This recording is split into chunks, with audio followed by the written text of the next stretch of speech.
Hey, it's me, MLB. Here is That Side Character, Chapter 25, and this one is titled Life is Deja Vu.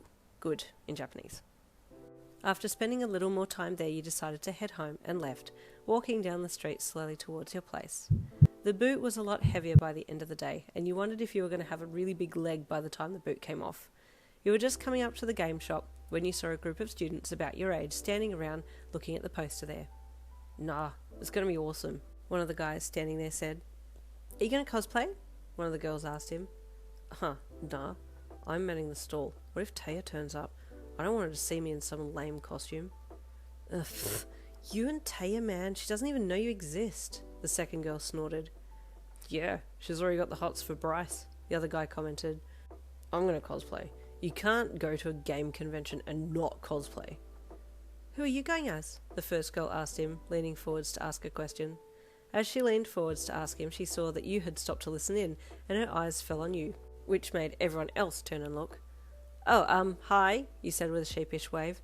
What you talking about? The game convention, duh, the first girl said with a slightly sour look on her face.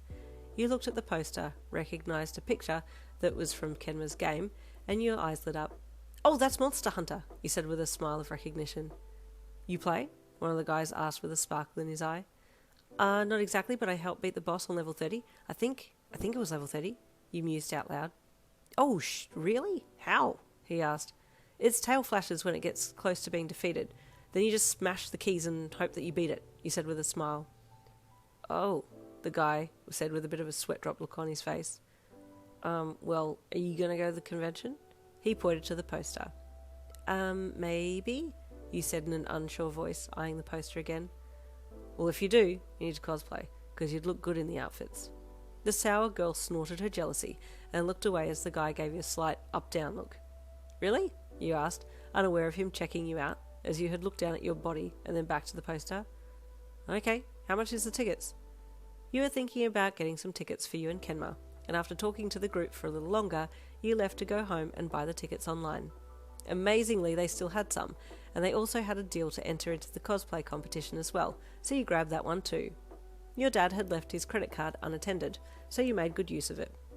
And by unattended I mean it was in his wallet, in the bottom of his bag, and he'd come home from a long day and had passed out on the lounge, so you couldn't ask him for money, and so you thought you might just help yourself and apologise tomorrow. That's if he noticed. He rarely noticed things like that. Happy with your purchase, as an appropriate gift for Kenma to thank him for all that he had done for you, you downloaded the tickets, then put everything back and went to bed. The next day you raced to Kenma's house and met him just as he was leaving, thrusting your phone into his empty hands. What? He asked, looking down at your phone. Look! You exclaimed. He looked down at the black screen, as your phone had gone on standby mode and had gone dark, and you quickly reached over and tapped the screen so it would light back up again so he could see. Once the screen had gone bright again, you pointed to your phone, grinning from ear to ear and unable to contain your happiness. Kenma looked down at the QR code and blinked. A QR code? He commented. To the game convention, I bought us tickets, he said brightly. Please come with me. Did you? He asked, showing the most excitement he had ever shown you, which didn't look like much to the average person, but you could tell that he was super excited by the look in his eye. Yeah, wait, you didn't buy tickets, did you? You asked with a worried expression. In your excitement, you had forgotten to double-check if he had even known about the gaming convention, and if he had known about it, that he hadn't bought tickets. No, I didn't buy them yet, but I was going to, he said as he handed your phone back to you. Well, now you don't need to buy them because we're already going, you said enthusiastically, bobbing up and down as best you could with your boot on. Damn this stupid boot, you said, scowling down at it. I'm getting it checked next week. It should be okay to come off, I hope. Kenma nodded, and you turned to walk to school together, discussing your recovery progress and the gaming convention. You deliberately didn't tell him that you would be cosplaying there. You wanted to surprise him with that. The following week you got the boot off your leg and you were so happy. Your foot felt a little weird and you felt a tad unsteady on it, but it was better than lugging that giant thing around, so you were stoked. Work was great as usual, and your pictures of Kenma the cat to Kenma your friend continued, although now Kenma the cat was letting you pat him, and you were ecstatic with the progress. Hey, look, you sent to Kenma, attaching the picture of you patting the cat that still didn't look super impressed about being patted, but was tolerating it.